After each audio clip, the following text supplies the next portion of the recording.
La rébellion des anges devenus disciples du diable. La Bible nous raconte une histoire fascinante et tragique, celle de la rébellion de certains anges qui ont choisi de suivre Satan, autrefois appelé Lucifer, l'ange de lumière.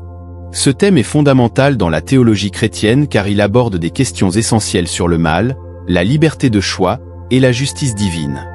Comprendre pourquoi certains anges ont suivi Satan nous permet non seulement de saisir la profondeur de la nature humaine et angélique, mais aussi d'apprécier la grandeur du plan de rédemption de Dieu.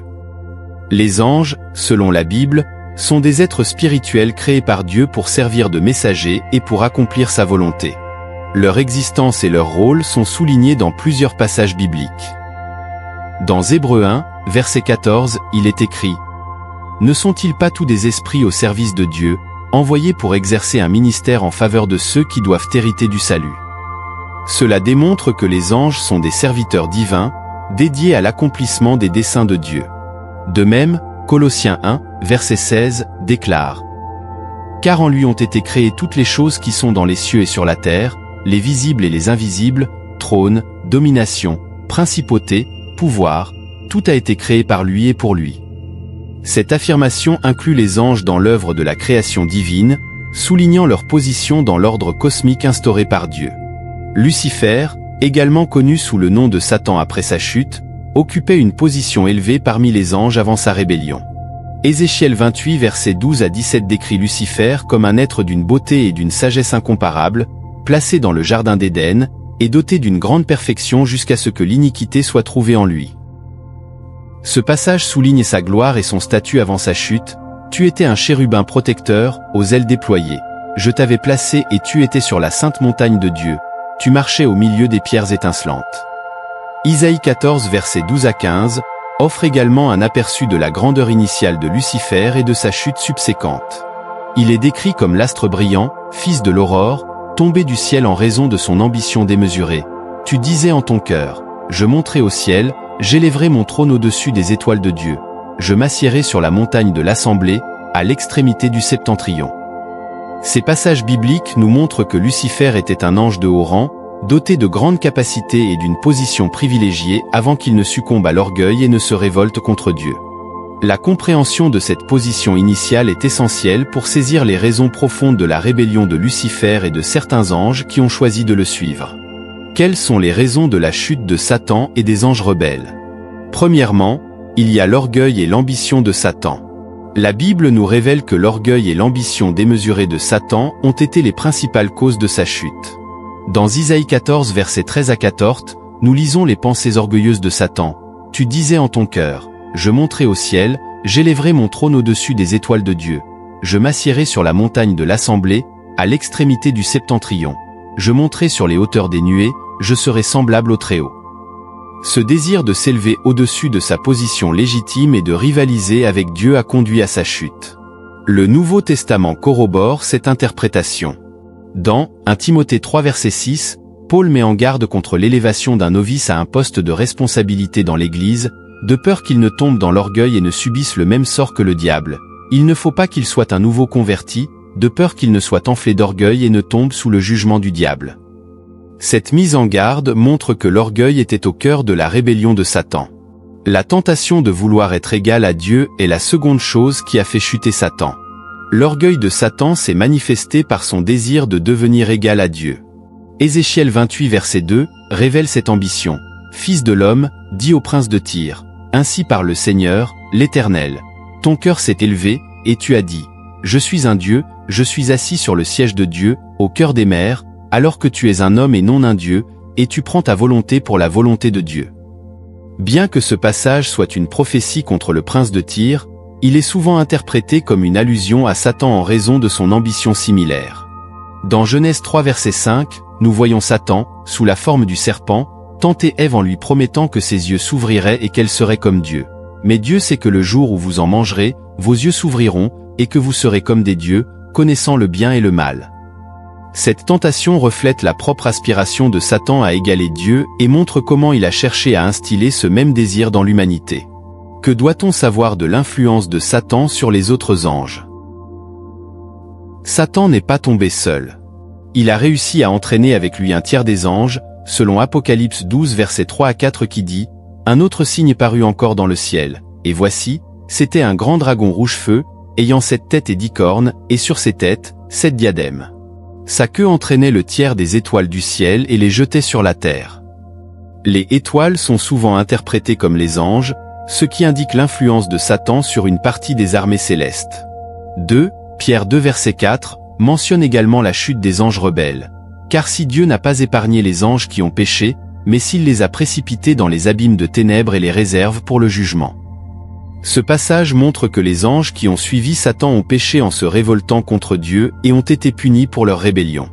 Ainsi, l'orgueil de Satan, son désir d'égaler Dieu et son influence sur d'autres anges ont conduit à une rébellion céleste d'ampleur, marquant le début d'une opposition profonde entre le bien et le mal dans l'univers spirituel. L'expulsion de Satan du ciel. L'une des conséquences les plus directes et dramatiques de la rébellion de Satan et des anges qui l'ont suivi est leur expulsion du ciel. Jésus lui-même fait allusion à cet événement dans Luc 10 verset 18, Jésus leur dit « Je voyais Satan tomber du ciel comme un éclair ». Cette déclaration suggère une chute rapide et définitive, symbolisant la perte de la position élevée que Satan et ses anges occupaient. Il y eut guerre dans le ciel. Michel et ses anges combattirent contre le dragon. Et le dragon et ses anges combattirent, mais ils ne furent pas les plus forts, et leur place ne fut plus trouvée dans le ciel. Et il fut précipité, le grand dragon, le serpent ancien, appelé le diable et Satan, celui qui séduit toute la terre. Il fut précipité sur la terre, et ses anges furent précipités avec lui. Ce passage illustre le conflit et la défaite de Satan, marquant son expulsion définitive du royaume céleste. Le châtiment et destin final des anges déchus. Les anges déchus, ayant suivi Satan dans sa rébellion, sont destinés à un châtiment sévère. Matthieu 25 verset 41 révèle le destin ultime de ces êtres. Ensuite il dira à ceux qui seront à sa gauche, « Retirez-vous de moi, maudits, allez dans le feu éternel qui a été préparé pour le diable et pour ses anges. » Ce passage souligne que le feu éternel est le lieu de punition préparé spécifiquement pour Satan et ses anges, indiquant une condamnation irréversible. Jude 1 verset 6 renforce cette idée en disant « Il a réservé pour le jugement du grand jour, liés de chaînes éternelles dans les ténèbres, les anges qui n'ont pas gardé leur dignité, mais qui ont abandonné leur propre demeure. » Les anges rebelles sont donc retenus en attendant le jugement final, démontrant que leur châtiment a déjà commencé et culminera dans le jugement dernier. Impact sur l'humanité et le plan divin de rédemption. La rébellion de Satan a également eu des répercussions majeures sur l'humanité.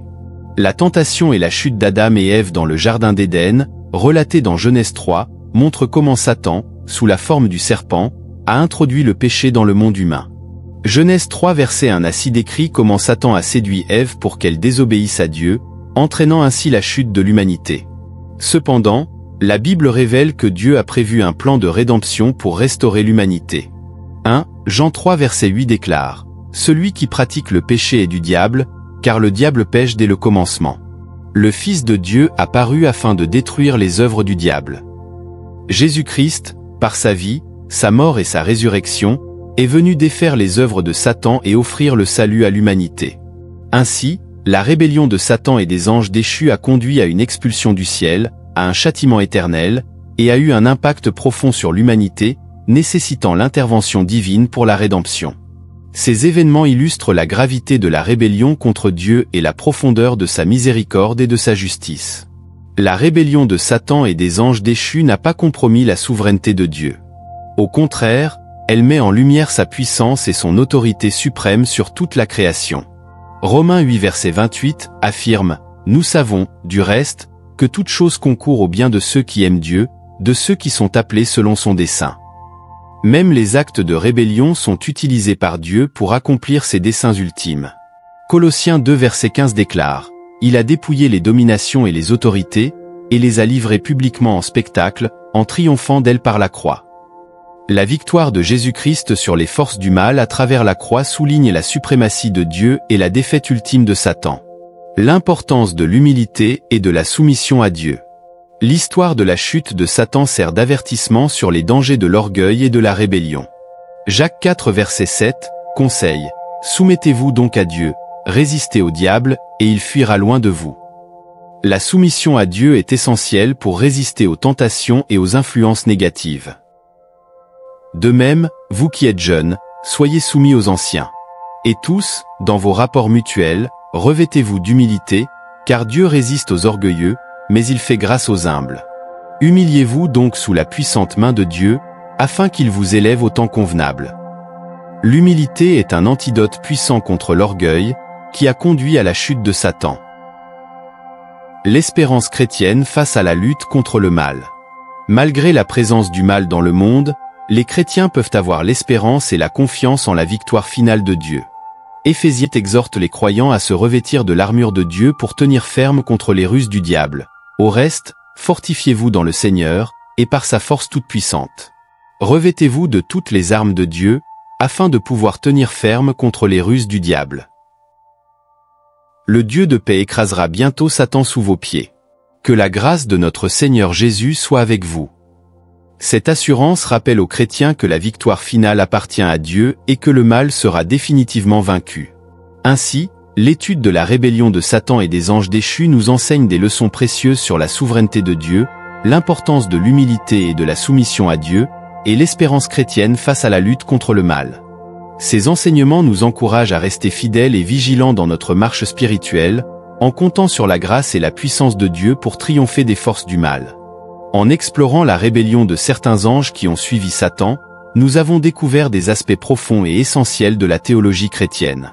Cette étude a révélé comment l'orgueil et l'ambition de Satan ont conduit à une rébellion céleste, entraînant avec lui un tiers des anges.